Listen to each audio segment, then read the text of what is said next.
Hi everyone, welcome to Bad Weather Barbecue. I'm Johnny, and today we're not just doing one, not just doing two, but we're doing 3 barbecue starters that you can do to impress your guests in 2022. And the best thing about these is we've got 1 for meat eaters, we've technically got 2 for vegetarians, but 1 we could easily tweak for vegans. Sound good? I agree, so stick around.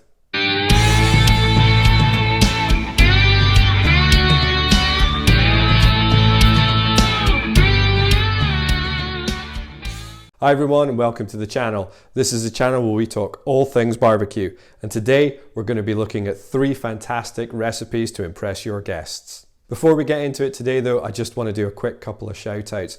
Thank you to all my subscribers. We're now up to 439 subscribers, which given the short amount of time that the channel's actually been going, I think it's a fantastic achievement. I would however like to set myself and the channel a little challenge for 2022. I'd love to get to 1,000 subscribers by the end of June. And so at 439, we've still got a little bit of a way to go, but I think it's definitely achievable. That being the case, please continue to support the channel as you have. Please continue to hit that like button for me. If you haven't yet subscribed, it would be fantastic if you would consider doing so. And as ever, please continue to share these videos and posts with your families and friends. Who knows, they may pass it on as well. And that'll just encourage the channel to keep growing as we have done. So why these 3 starters, I hear you ask, and that's a great question. The reason is that these are the starters that I've chosen for a menu I've designed for a barbecue themed night, which will be hosted by Perth College. On that night, I will adopt the role of head chef, and all of my peers will be cooking these recipes and serving them to the people who've booked into the restaurant that night. I therefore thought this would be really useful in terms of doing a video which would go out on my channel, and all my usual subscribers will be able to see what I've been up to. But ultimately, this video will also be used by my peers to show them how we're going to be cooking on that very night. So before we go any further, I just want to give a big shout out to all my fellow students, the lecturers and the chefs up at Perth College who are all doing a fantastic job at the moment. And if any of you are interested in seeing what we're up to, I'll leave a link in the description below to the Instagram page. Okay, so what are the dishes that we're going to be doing? So the first one are some hot and smoky chicken wings. Regular viewers of the channel have seen me do chicken wings on a number of occasions. What we're going to be doing this time though is we're still going to be hitting them with some rub. We're then going to be smoking them. We'll be basting them in some lovely Carolina hot and nasty sauce. But what we will be doing is serving them with giardiniera cucumber, some pickled onions, and some lovely blue cheese sauce. The second of the dishes is one I'm really excited about, and this is smoked curried oysters served on a sweet potato chip with cucumber sauce. The third of the dishes that we're going to be looking at is a classic. It's fire roasted tomatoes with goat's cheese served on a pesto crostini with micro herbs and a lovely basil and herb oil. So in terms of today, this video has the potential to become something like a 9-hour Lord of the Rings opus. So what I'm going to do is I'm not going to show the kind of putting together of the rubs, the sauces, all that kind of stuff. I'm probably just going to do them in shorts, so watch out for them. Today I'm just going to focus more on the cooking and the assembly of the dishes and how good they can look when they are assembled. Now as ever, please stick around to the end of the video where I'm going to give you my 3 top tips for making these cooks an absolute success. Alright, without any further chat, let's get into the kitchen and we're going to kick off with our smoky chicken wings. Okay, so we're in the kitchen now and we're going to chat through what we're going to use for the wings today. So I've had my wings in my red rub, and if you want to know how to make this red rub, then just go and check out my short on YouTube. But I've had them in the red rub overnight. What we're going to be doing is we're going to be putting them in the kettle indirectly, and we're going to be smoking them with beach chips today, but I'll come on to that when we get outside. We're going to be basting as we go with our Carolina hot and nasty barbecue sauce. Again, if you want to see how to make that, go and check out the short on the YouTube channel. In terms of garnishes, what we're going to be doing is we've got a lovely blue cheese sauce that we're going to be serving with it. We've got some celery battens. I did say cucumber battens earlier, but I've changed my mind and we're going to be using celery. We've got some lovely pomegranate, which is just going to add a little bit more colour to the dish. We've got some of my pickled onion as well. Again, you can check out the short on YouTube on how to make that, but that'll just add a little bit of extra colour into the dish. And finally, we're just going to be grating a little bit of orange and lemon zest over the wings just before we serve. All right, so we're outside now, and actually, as you can see, it's a little bit murky today. So I think this might be one of the first ones where we've actually had, it's not technically bad weather, but it is a little bit, in Scotland we call it dreich. So I think it's fair to say it's a very dreich day. Anyway, on with the cooking. So we've got our wings now. We've got our kettle set up for indirect grilling. So all we're going to do is we are going to get our wings over. What I also have as well is a drip pan down there, and I just filled it just with some stock. Not expecting any flavour out of that, it's just to keep things moist as we go through the smoking process. So I should say, as we are doing, as you can see, we've only got one basket of coals here, and that's because we're going to be cooking actually low and slow today. We'll be cooking at about 120 degrees centigrade, so it's going to take a little bit longer for these to cook, but because of the amount of smoke that we're going to get into them, hopefully you'll agree that it's well worth it doing it like this. So that's them on, and what we're going to do now is we'll just get our beach chips, just a couple of handfuls onto your coals, like so. All right, so I'm just going to get the kettle lid back on now. I'm going to use our Carolina hot and nasty sauce probably about every half hour, just to give it a little base, just to get those vinegary notes into the chicken, and hopefully after about sort of 2 hours we'll be done and dusted. All right, so it's been about half an hour now on the chicken wings, and I'm not going to show this all the time, but I'm just going to do this once. I've got my Carolina hot sauce, so we've just given it enough time just for the rub to really get into the chicken, and all we're going to do is just baste this over like so, and we'll do that a couple more times before it's ready. Right, so we've brought our chicken wings in now. They hit an internal temperature of 75 degrees, so we know they're ready. And this is what I've done. I've plated them up. So as you can see here, what I've got is some lovely blue cheese sauce with a little sprinkling of pomegranate on top. I've got some of my lovely pink pickled onions. I've got some celery battens, and of course, my hot and smoky wings.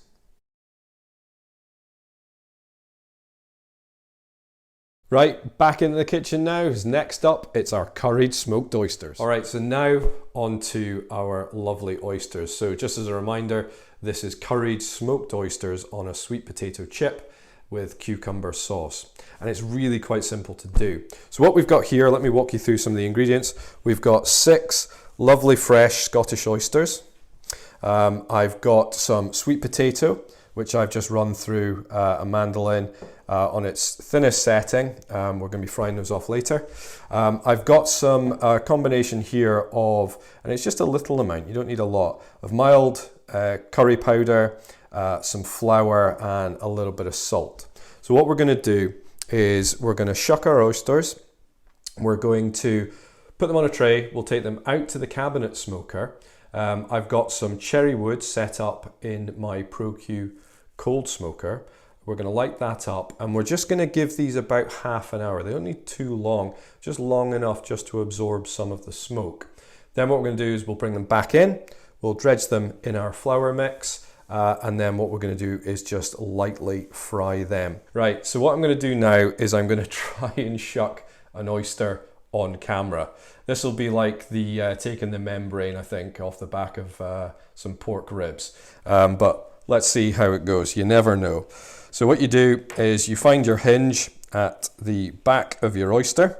You get your knife in there, and you just want to just kind of leverage it until you hear a little pop. Come on.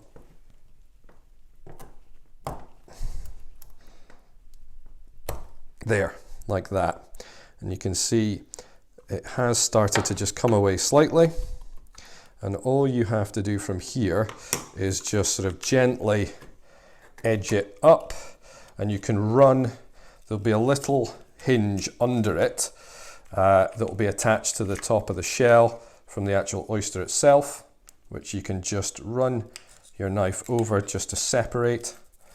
And there you have your lovely fresh Scottish oyster. All right, so we're outside now and we've got our ProQ lit. You'll see some footage of that up on the screen just now.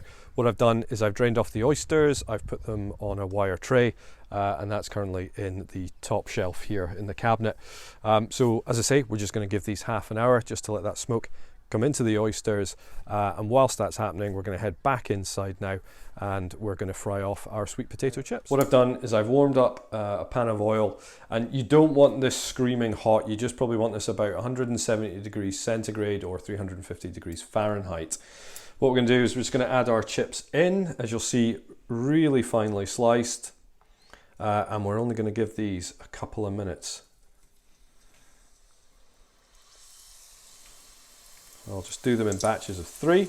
So that's our sweet potato chips now done. You'll see I've had them resting on some paper just to soak up any of the excess oil, but they've crisped up lovely. What we're going to do after that is we're going to bring our oysters back in.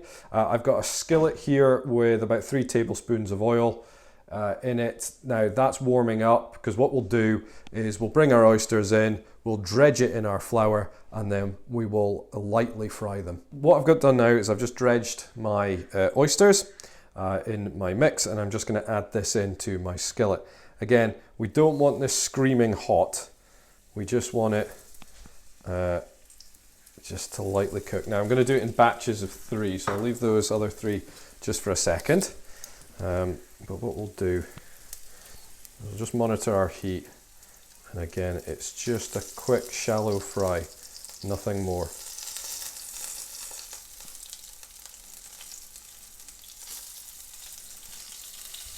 Right, so what I've done is I've actually taken our oysters now and I've plated this up. So as you can see, what we've got is we have our sweet potato chips here. What I've done is I've added the oyster to it.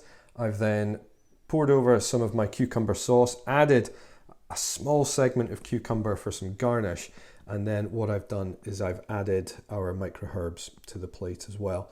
And as I'm sure you'll agree, I think this looks absolutely fantastic.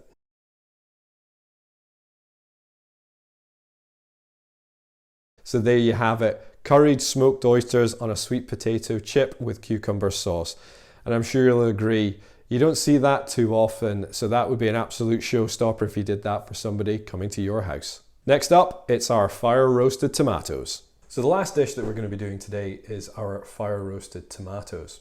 So in terms of ingredients, it's pretty straightforward. What I've done is I've cut 6 bits of baguette, and what I've done is I've covered both sides of it with a parsley pesto that I've put together.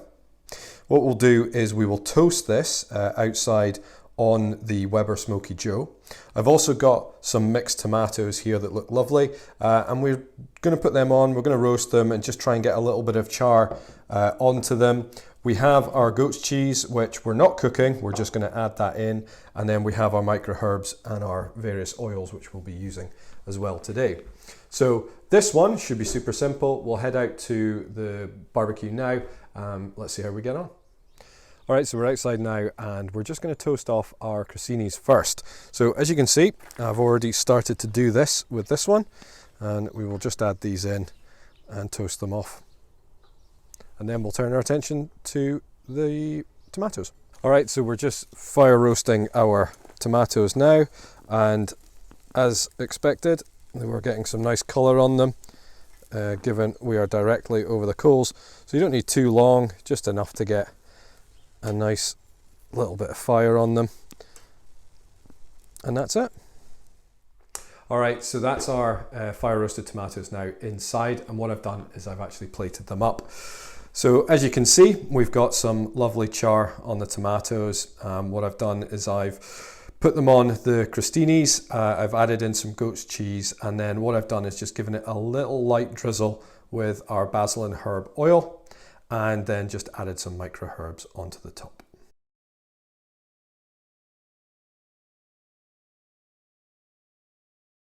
And there you have it, the last of our dishes. So that was fire roasted tomatoes served with goat's cheese on a pesto crostini with micro herbs and a fantastic basil and herb oil. So how did everything taste, Johnny? I hear you ask.